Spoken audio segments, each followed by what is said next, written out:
अस्सलाम वालेकुम, this is Nabiha Ijaz and welcome to my video, welcome to my YouTube channel. So दोस्तों, आज के इस वीडियो में बात करने वाली हूँ भारत के फॉर्मर क्रिकेटर नवजोत सिंह सिद्धू की, जो कि इंडिया का जो सबसे बड़ा कॉमेडी शो है कपिल शर्मा का शो, उसके माजी के होस्ट भी रह चुके हैं। और वैसे भी जो सिद्धू पाजी हैं वो अपने चुटकुलों की वजह से और कभी पाकिस्तान से अपनी मोहब्बत की वजह से हमेशा खबरों में रह चुके हैं, लेकिन इस बार उनकी वायरल होने की जो रीज़न है वो बड़ी इंटरेस्टिंग रही जब वो रिसेंटली अपनी वाइफ के साथ कपिल शर्मा के शो में अपीयर होते हैं और उनकी 40 डेज की जो कैंसर सर्वाइवल एक जर्नी है उसके बारे में बताते हैं। सो ऐसा उन्होंने क्या किया कि 40 दिन में उनकी बीवी कैंसर की स्टेज 4 से वापस आ गई। तो आयुर्वेदिक वी ऑल नो कि उसके बारे में जो लोग करते हैं उससे इलाज करते हैं और माजी में जो लोग कर चुके हैं, तो ये एक पूरी इसके ऊपर रिसर्च मौजूद है। दो के मेडिकल साइंस जो है वो किसी भी इलाज को नहीं मानती है। और सिद्धू जी के इस स्टेटमेंट के बाद जो इंडिया ही के जो डॉक्टर्स हैं उनकी भी स्टेटमेंट सामने आए और वो ये कह रहे थे कि जो भी कैंसर पेशेंट है वो सिर्फ इस इलाज पे मत जाए, बल्कि अपनी कीमो और अपनी जो दीगर मेडिसिन जो कि कैंसर के इलाज में इस्तेमाल होती हैं या जो प्रॉपर चेकअप होते हैं या जो भी सारा एक प्रोसेस होता है, एक जर्नी होती है कैंसर के इलाज के लिए, उससे परे मत हटे। तो जनाब सिद्धू जी ने बताया कि 40 डेज में जहाँ पे उनकी वाइफ कीमो चल रही थी और एक सर्जरी भी उससे पहले हो चुकी थी, तो उन्होंने ये ठान लिया कि वो अपनी वाइफ को वापस लेकर आएंगे, नहीं जाने देंगे और खाने में कुछ मेजर चेंजेस जो हैं वो लेकर आएंगे। और वो कहते हैं कि वो 4, 5, 6 घंटे दिन में रोज पढ़ाई करते थे, रोज रिसर्च करते थे कि ऐसा क्या है हमारी बॉडी में जो कैंसरस सेल को परवान चढ़ाता है। कैंसर सेल्स हमारी हर एक की बॉडी में मौजूद होते हैं। वीडियो को आगे बढ़ाने से पहले मैं ये बात ज़रूर करना चाहूँगी, आप भी इस पे जाके ज़रूर रिसर्च कीजिएगा। और ये मेरी जितनी भी गुफ्तगू है, मैं कोई मेडिकल एक्सपर्ट यहाँ पे नहीं हूँ, लेकिन ये सारी रिसर्च जो है वो हमने जो फैक्ट्स हैं या जो रिसर्चेस मौजूद हैं ऑथेंटिक है या कुछ ऐसे डॉक्टर्स जिनसे मेरी भी बात हुई है इस टॉपिक पर, उसके बाद ये वीडियो नाज़रीन बनाई जा रही है और आप अपनी रिसर्च भी इसके ऊपर ज़रूर रखिएगा। तो कैंसरस सेल बेसिकली हमारे हर एक की बॉडी में मौजूद होते हैं, लेकिन वो बेसिकली बेतरतीब होते हैं और जब वो तरतीब में आते हैं तो बेसिकली वो एक नासूर बन जाते हैं, फिर वो कैंसर बन जाते हैं और फिर उसके बाद आपको पता है कि कितनी खतरनाक बीमारी है। तो कोई भी जो कल्प्रेट होगा, जैसे कि अगर हम सोसाइटी में भी किसी कल्प्रेट की बात कर लेते हैं, जब वहाँ पे कोई कानून नहीं होगा किसी सोसाइटी में, तो वहाँ पर क्या होगा, वहाँ पर जो क्राइम है वो बहुत बढ़ेगा। तो इसी तरह हमारी बॉडी को अगर हम ठीक से नहीं रखेंगे या जैसे हमें इसका टेक केयर करना चाहिए हम उसको नहीं करेंगे, तो बेसिकली जो हमारी बॉडी के जो कल्प्रिट सेल्स हैं वो हमारी बॉडी के अंदर जाके एक डिजास्टर बना देंगे, जिसकी वजह से हमें मुख्तलिफ बीमारियां घेरे में ले लेती हैं। और ऐसा ही हुआ है कि जैसे जैसे हम नेचर से इन सब चीज़ों से दूर गए हैं, बीमारियां कितनी ज़्यादा बढ़ती चली गई हैं।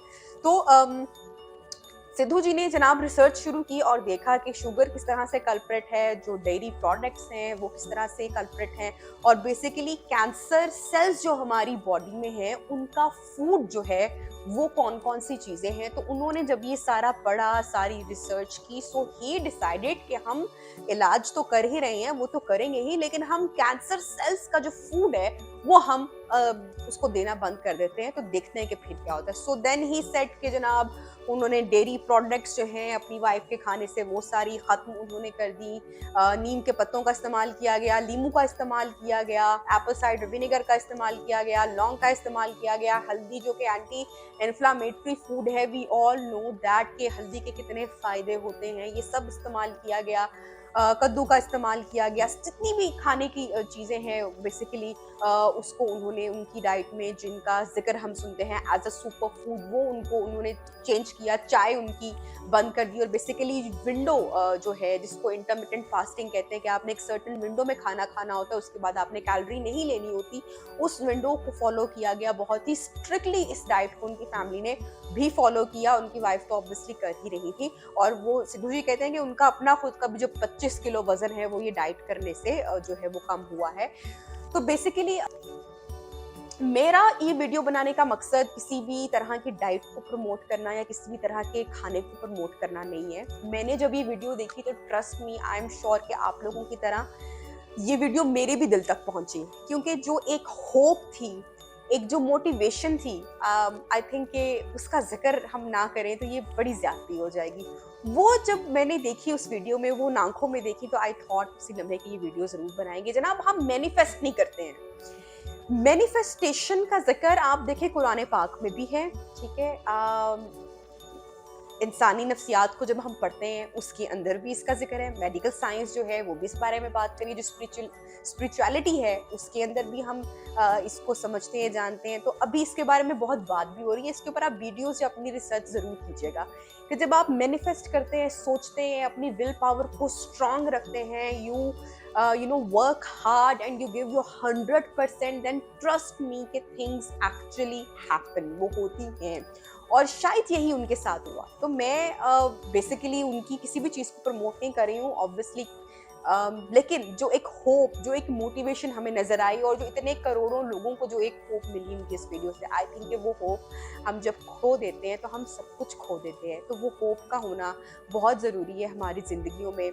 हमें मेहनत ज़रूर करनी चाहिए, और मेहनत के साथ हमें ख्वाब बड़े बड़े सजाने चाहिए ताकि चीज़ें जो हैं वो हो सकें। सो उन्होंने भी वही किया, उन्होंने सोचा, उन्होंने ख्वाब देखा कि अपनी वाइफ को जो है 4th स्टेज के कैंसर से वापस लेकर आना है। फिर उसके लिए उन्होंने दिन रात मेहनत की, वो इन्वॉल्व हुए, उन्होंने सोचा, अपनी विल पावर को स्ट्रॉन्ग रखा। सबसे बड़ी बात यह है, विल पावर को हम अक्सर खो देते हैं। कोई भी बीमारी हो, उससे लड़ने के लिए आपको जो है वो अपनी विल पावर जो है वो स्ट्रॉन्ग रखना ज़रूरी है। दूसरी चीज़ जो कि मैं इस वीडियो के एंड पे करना चाह रही थी वो ये है कि गोरा आया बेसिकली दोस्तों बरे सगीर में, पाको हिंद पर उसने राज किया, और देखा कि ये लोग जो हैं इनकी जो जितने हमारे राज थे वो सारे यहाँ से लिए और चले गए। गोरा तो पहले ब्रेड खाता था, देसी घी खाने वाली कौम हम थे। अब हुआ क्या है कि हम ब्रेड खाने लग पड़े हैं और जो गोरा है वो देसी घी खा रहा है। सो कहने का मकसद यहाँ पे ये नहीं है कि अब आप देसी घी ही खाने लग जाएं। हर चीज़ का मॉडरेशन में इस्तेमाल, नेचर के करीब रहना, रात को सोना, दिन को उठना, वक्त पर खाना खाना, कम खाना, अपनी नींद का ख्याल रखना, जंक फूड, प्रोसेस्ड फूड। आप अपने बच्चों की हालत देखें कि हमने अपने बच्चों को किस तरह से कर लिया हुआ है बाजार के खाने खिला खिला के। और ये जो बीमारी है, जो शुगर है, जो डायबिटीज़ है, जो कैंसर है, वो आज क्यों इतना कॉमन हो चुका है। तो हम सोचने की बहुत ज़रूरत है कि क्या हम कुदरत के उस पूरे निज़ाम के करीब हैं, क्या हम वो सब कर रहे हैं जो उसने हमें चीज़ें दी हैं, क्या हम उनका इस्तेमाल कर रहे हैं, या जो अपनी अकल से हमने सारा जो एक सिलसिला किया है। अब आप देखें कि आपको कदम कदम के फासले पर आपको जो है वो जंक फूड रेस्टोरेंट्स मिलते हैं, आपको पिज़्ज़ा, बर्गर आपको जो है वो एक कॉल पे अवेलेबल होता है। लेकिन जो चीज़ें थी, जो फल, जो सब्ज़ी, जो सीड्स, जो साफ पानी, हमने इन सब चीज़ों को अपनी लाइफ से दूर कर ली है। सो दो चीज़ें आज की वीडियो में जो कि मैं आपको मोटिवेट करने के लिए चूंकि ये वीडियो बनाई। मैनिफेस्ट करना is very important, number 1। Number 2 के नेचर के करीब रहना is very important. Positive thinking is also very important. तो ये 3 चीज़ें आप आज से सोचें, अपने बारे में करें। मैंने तो इस पर काम शुरू कर रखा है। और इस वीडियो के बारे में आपकी क्या राय है और आप क्या सोचते हैं कि सबसे स्ट्रॉन्गेस्ट चीज़ कौन सी है? मैनिफेस्टेशन बहुत स्ट्रॉन्ग है, या फिर जो है हार्ड वर्क लाइफ में करना वो बहुत इम्पॉर्टेंट है? कुदरत के करीब रहना, नेचर के करीब रहना आपकी नज़र में इम्पॉर्टेंट है? पॉजिटिव थिंकिंग आपकी नज़र में इम्पॉर्टेंट है? सबसे दिल के आपके करीब कौन सी चीज़ है, और आप इनमें से कौन सी चीज़ को प्रैक्टिकली प्रैक्टिस करते हैं? फीडबैक में कमेंट बॉक्स में ज़रूर बताइएगा।